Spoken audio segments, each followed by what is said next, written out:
Welcome to the self-learning platform by Dr. Sushma Singh. Today we start Unit 15, Fisher Folks Movement. And we start with topic collective actions of Fisher Folks, some examples. Since the 1960s, there have been agitations of the Fisher Folks in different forms and degrees in the coastal states of the country on some of the issues, which are discussed in the section of this unit. But it was only from the 1980s that Fisher Folks movement took a concrete shape. But Professor John Kurian points out that the Fisher Folks organizations have been concerned more about the allocation of resources and management of fisheries than about their exploitation by the middlemen, merchants, and moneylenders. He further points out that the development work among the fisher folks by the government is project oriented, not people or community oriented. This section deals with the collective actions or the social movements of fisher folks with the help of two examples, that is, their collective action in Kerala and Orissa. First is Fisher Folks movement in Kerala. The first major organized movement of fisher folks in Kerala was in the form of protest against the introduction of trawlers, which took place in the late 1970s. This was consequential to the changes which were a result of the intervention in the early 1960s of the non-fishermen investors in the fisheries economy. Shrimp, of which Kerala is among the richest producer, has traditionally been consumed in the Southeast Asian countries rather than in Kerala. Demand for the shrimp increased in the international market, especially in the USA, in the early 1960s. In this context, a fisheries aid project aided by Norwegian government popularized freezing technology and a small variety of trawlers. This led to the entry of non-fishermen traders in the fisheries, whose primary motive was to earn profit. This also resulted in the proliferation of freezing technology and trawlers. The non-fishermen investors expanded the area of fishing from deep to shallow water. Their entry into the shallow water brought the fisher folks and the profit-making investors into direct competition. Faced with their extinction from the fishing in the shallow water and unable to do so in the deep water, the fisher folks protested. During the 1970s, there were several instances of the localized riots or protest of the fisher folks of Kerala. By the end of the 1970s, their protest took an organized form. The organization which organized the fisher folks in their protest was Kerala Swatantra Malsaya Thilozili Federation, or Kerala Independent Fisher Workers Federation. The leadership of the KSMTF was provided by a small but influential minority of community organizers, radical Christian clergy, and nuns and social scientists. The KSMTE had units at village and district levels with active cadres. The fisher folks agitations took the form of rallies, processions, demonstrations, hunger strikes, and dharnas in the district headquarters and outside Secretariat in Trivandrum. They also resorted to lobbying. The agitators also demanded the trawlers, which resulted in police firing and lathi charge on them.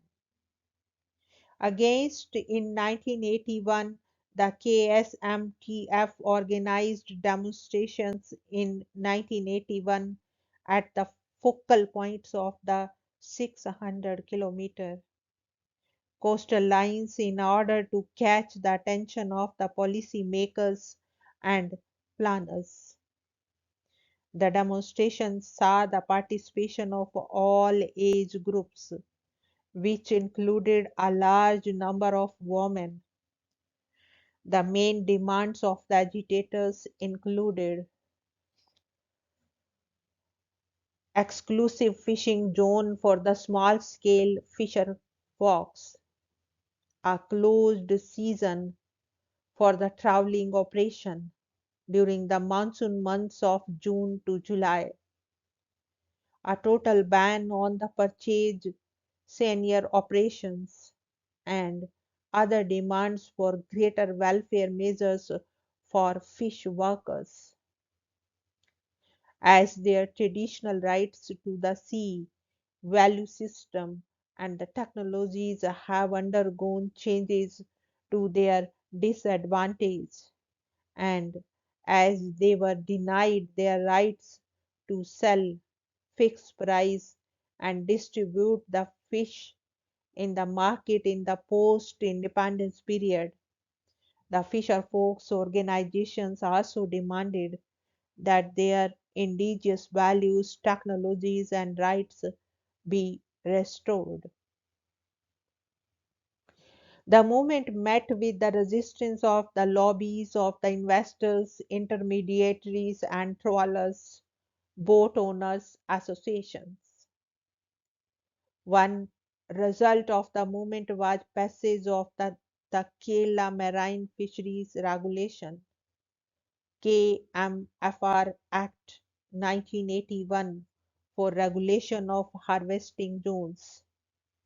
But the act could not be implemented properly, though the left and democratic government introduced welfare measures for the benefit of the fisher folks, village societies, insurance schemes, more liberal credit, housing loans, etc. The government also appointed a committee to look into the scientific and technological issues and assess the socio-economic consequences of the fisheries management demands of the fishermen. The committee included representatives of the small scale fishermen's union, the trawler owners associations, apart from the representatives of administration and scientific community. The committee was chaired by Babu Pal, and it was accordingly known as the Babu Pal Committee. But the committee resulted in the stalemate. Fishermen's Union gave dissenting note, and eminent scientists did not participate in it.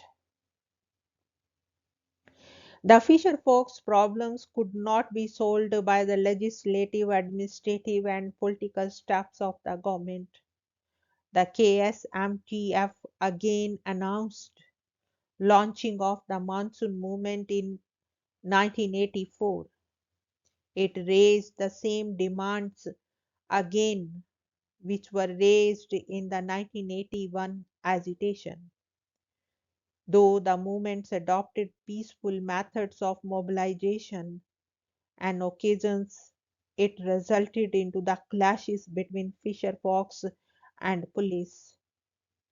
The movement presented a resemblance of communal harmony symbolized by the hunger strike of a Hindu fisherman and the Catholic nun. The government expressed its unwillingness to ban the trawling during the monsoon period on the ground that it would result in the fall of foreign exchange and unemployment.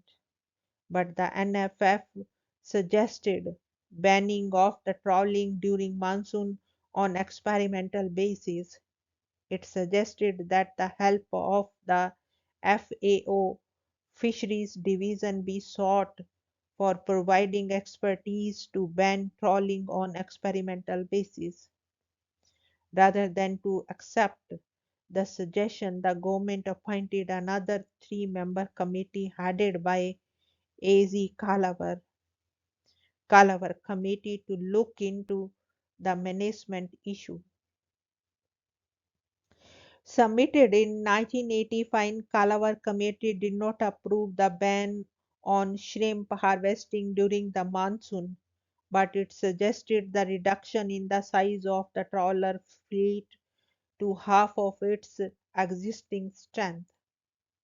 The committee also suggested need to encourage the more passive shrimp harvesting gear like trammel nets, which were newly introduced by the artisanal fishermen in 1983, recommended a total ban on Porcelainier operation in coastal waters, and cautioned about the massive motorization drive being encouraged by the government.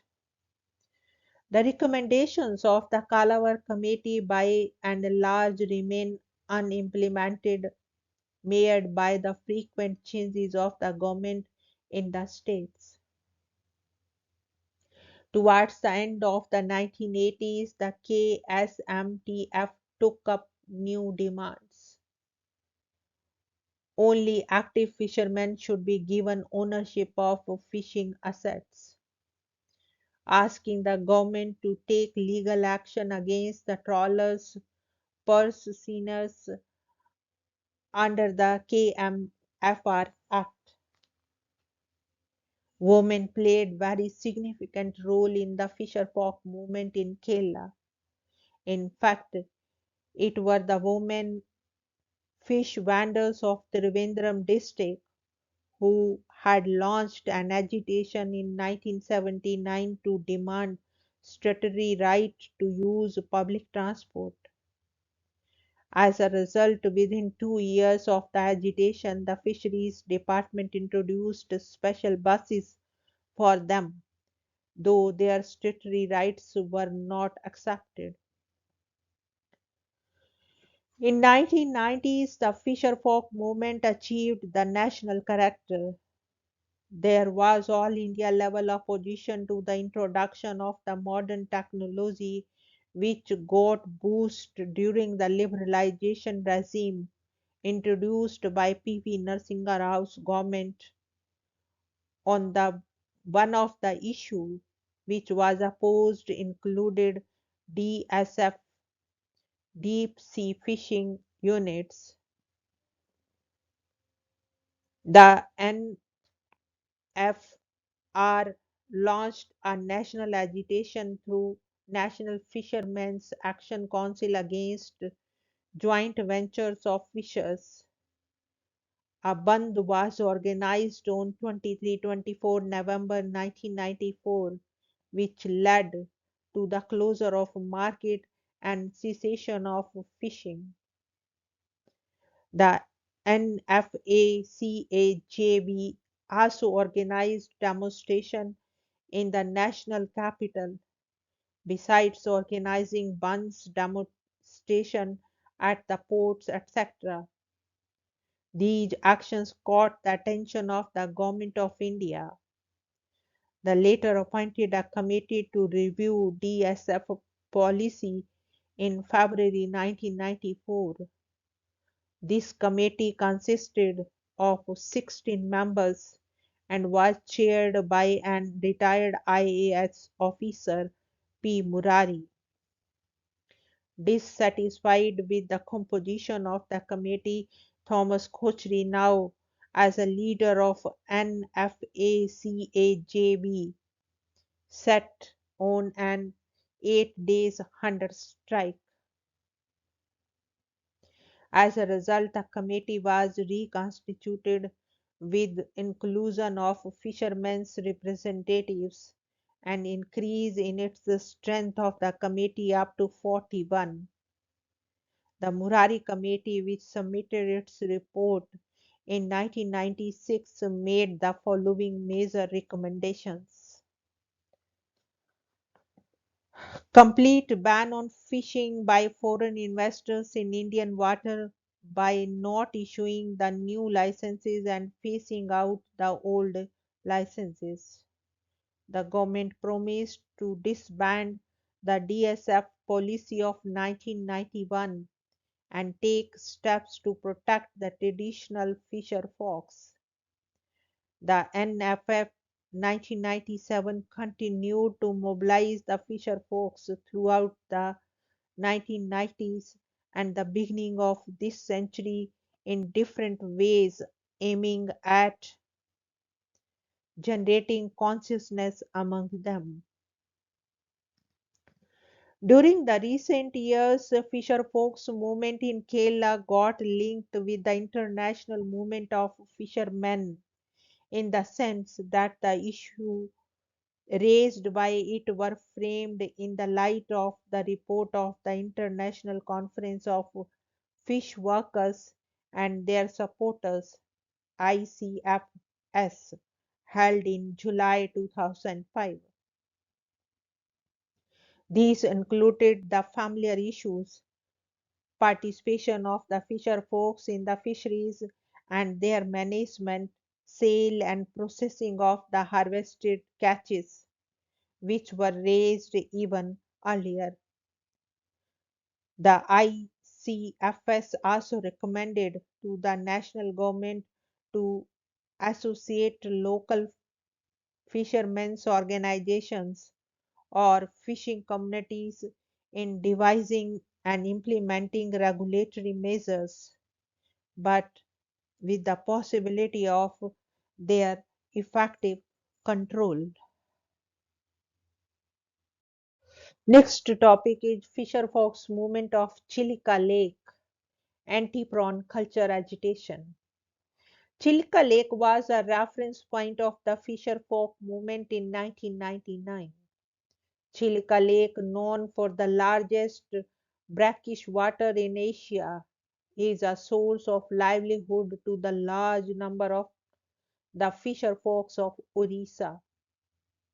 Chilka Lake was declared as wetland of international importance by the Ramar Convention. The lake is also habitat of a large variety of biodiversity, including dolphins and different migratory birds. Since 1992, an NGO, Orissa Krushak Mahasangh, with Banka Bihari Das as its president, had helped to organize the local fishing communities around Chilika Lake with the help of the Mangrove Action Project. Tata Housing sought to set up a large number of industrial scale semi intensive shrimp farms on the shore of Chilika Lake. Tata's move was stopped midway as a result of the court injunctions. The court injunctions came after the hard legal battle between the Tata House and fisher folks. Though the court injunctions prevented Tata's attempt to proceed, a large number of shrimp farms came to be built illegally on Chilka shore by other groups involving mafia, politicians, and bureaucrats.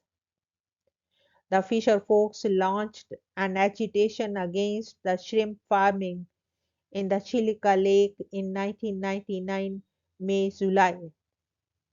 The organizations which took lead in were Chilika Matsyabi Mahasangh, National Fisher Workers Forum NFF, World Forum for Fish Harvesters and Fish Workers WFF.